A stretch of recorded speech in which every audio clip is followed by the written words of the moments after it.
Atlantis, the mythical land of a highly advanced and powerful civilization, but what do we know about them? Atlantis was mentioned in Plato's dialogues Timaeus and Critias, even though mainstream archaeology and history have disapproved almost every single theory about this mythical land and the ancient civilization that inhabited it. Atlantis has been the topic of debate for over 2,500 years among philosophers, historians, and archaeologists. It was described as a powerful and highly advanced kingdom that sank in one day and one night, never to be seen or heard from again, somewhere around 9600 BC according to Plato. Throughout the centuries, interest in Atlantis has been very high, and locations worldwide have been proposed as the exact place where this kingdom sank. Some scholars suggest that Atlantis was located at the Greek island of Santorini, destroyed by a volcanic eruption around 1600 BC. But Greek philosopher Plato described Atlantis in size as Libya and Asia Minor put together, suggesting it was located somewhere in the Atlantic beyond the Pillars of Hercules. Researchers and scholars worldwide have discussed Atlantis, proposing a number of theories and personal opinions. Ken Feder, professor in archaeology, suggests several things regarding Atlantis in his book, Frauds, Myths, and Mysteries, Science and Pseudoscience in Archaeology. Professor Ken suggests that the Atlanteans were an incredibly sophisticated but evil culture that attempted to dominate the world by force. Practically, Professor Ken portrays the Atlantean civilization as an evil and war-based civilization, whose only goal was conquest. The ancient Athenians were the only one brave and strong enough to confront the powerful Atlanteans. Based on their most powerful weapon, their strong and pure spirit, the Athenians defeated their most powerful rival. But is it possible that this is just an ancient way of propaganda? The propaganda that Plato shared through his stories of this ancient civilization and how they were defeated by the mighty Athenians. According to Plato, Atlantis was protected by the god Poseidon, who made his son Atlas king of this mythical land. The Atlanteans grew powerful but suffered ethically. Their great armies were able to conquer Africa as far as Egypt and Europe, going as far as Italy. According to one theory, it was by a divine punishment that the continent island sank in one day and one night. But there are several other theories that have been proposed about mythical Atlantis. A Swedish scientist and writer called Olaus Rudbeck proposed a rather interesting theory. Between 1679 and 1702, wrote a 3,000-page treatise in 4 volumes called Atlantica, where the author tries to prove that Sweden was Atlantis, the cradle of civilization, and that all human languages evolved from Swedish. The theory proposed by Rudbeck was heavily criticized by Scandinavian scientists and authors. If Atlantis did exist, how come that there is no evidence of this mythical continent? Surely such a powerful ancient civilization would have left its mark worldwide. Why is it that Plato is one of the few who mentioned Atlantis? Basically, the tale about Atlantis did not exist until Plato wrote about it. How did Plato find out about Atlantis? Well, according to this Greek philosopher, the stories of Atlantis were passed to him by his grandfather, who had heard the story about ancient Atlantis from an Athenian statesman called Solon, who learned about the existence of Atlantis from an Egyptian priest who claimed that Atlantis existed 9,000 years ago before that, making it one of the oldest civilizations on Earth. But even Plato wasn't taken seriously about Atlantis by his fellow scholars.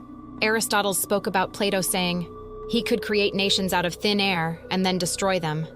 The incomplete utopian novel published by Sir Francis Bacon in 1962 explained that a very advanced civilization existed on an unknown island. Sir Bacon portrayed a vision of the future of human discovery and knowledge. The novel called New Atlantis depicts a mythical island called Bensalem, discovered by the crew of a European ship after they were lost in the Pacific Ocean somewhere in the vicinity of Peru. Ignatius Loyola Donnelly, who was a U.S. statesman, amateur scientist, and writer, wrote about Plato's Atlantis in his book, Atlantis, the Antediluvian World, arguing that technological improvements in the field of metallurgy, agriculture, religion, and language must have originated in Atlantis, a highly advanced civilization, discrediting other ancient societies by saying that they simply could not have developed the necessary advancements on their own. Many other authors included their personal opinion and formed their own theories regarding Atlantis. In recent years, thousands of books have been written about the lost continent of Atlantis, movies and TV series inspired by Plato's work, and researchers and archaeologists have not stopped looking for the ancient Atlanteans.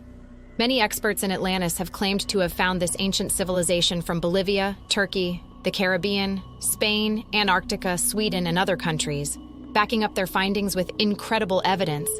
But they appear not to have paid much attention to Plato.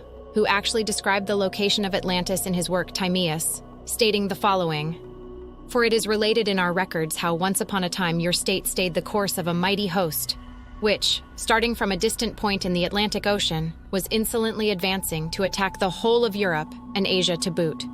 For the ocean there was at that time navigable, for in front of the mouth which you Greeks call, as you say, the Pillars of Heracles, there lay an island which was larger than Libya and Asia together, and it was possible for the travelers of that time to cross from it to the other islands, and from the islands to the whole of the continent over against them which encompasses that veritable ocean. For all that we have here, lying within the mouth of which we speak, is evidently a haven having a narrow entrance, but that yonder is a real ocean, and the land surrounding it may most rightly be called, in the fullest and truest sense, a continent. Now in this island of Atlantis there existed a confederation of kings of great and marvelous power which held sway over all the island, and over many other islands also in parts of the continent. According to Plato, the land where Atlantis was located was dominated by a great hill. It was surrounded by two concentric rings of land that were linked together by bridges and roads. The water that separated the rings formed great harbors that were connected by canals approximately 150 feet deep and 500 yards wide. The land of Atlantis was very fertile, which allowed its people to live in total independence until a disaster occurred. Through violent earthquakes and floods, in a single day and night of misfortune, the whole race was swallowed up by the earth, and the island of Atlantis disappeared into the depths of the sea.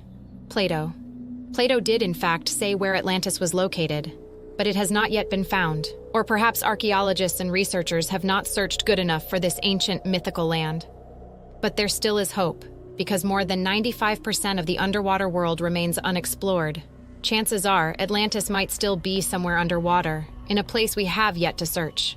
Even though modern-day archaeology and geology believe this mythical land never existed, providing evidence, many explorers hope that one day they will discover the lost continent of Atlantis.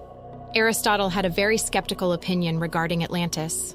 He believed that this mythical continent was fabricated by Plato from the beginning to the end, suggesting that Plato did not have a single piece of evidence to back up his theories.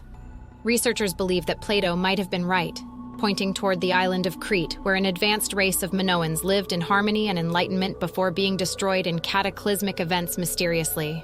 Proposed locations of Atlantis marked by a yellow spot on a world map. According to researchers, plate tectonics make it impossible for Atlantis to have existed, suggesting that the seafloor on Earth spread over the years and did not contract, making the continents drift apart. Thus, there would not have been a place for Atlantis to sink into in first place. Kenneth Feder, professor of archaeology at Central Connecticut State University, who is also the author of several books on archaeology, explains that given the location by Plato, there would have been no large land surface that sank in one day and one night in the area where Plato stated Atlantis was located. One of the most incredible discoveries that have been made recently connected to Atlantis is the finding of a metal described in Plato's writings on Atlantis off the coast of Italy, where divers from the Italian Coast Guard, the Guardia di Finanza, and the Superintendencia del Mar discovered Atlantis's legendary metal orichalcum. Orichalcum was the second most valuable metal in the mythological city and predominated in many parts of Atlantis. Whether this discovery has something to do or not with Atlantis is a mystery. Those who believe in the existence of Atlantis welcome the news. Skeptics dismiss the finding with the blink of an eye, but it is without a doubt a very interesting discovery that will fuel future archaeological missions in the search of the lost continent of Atlantis.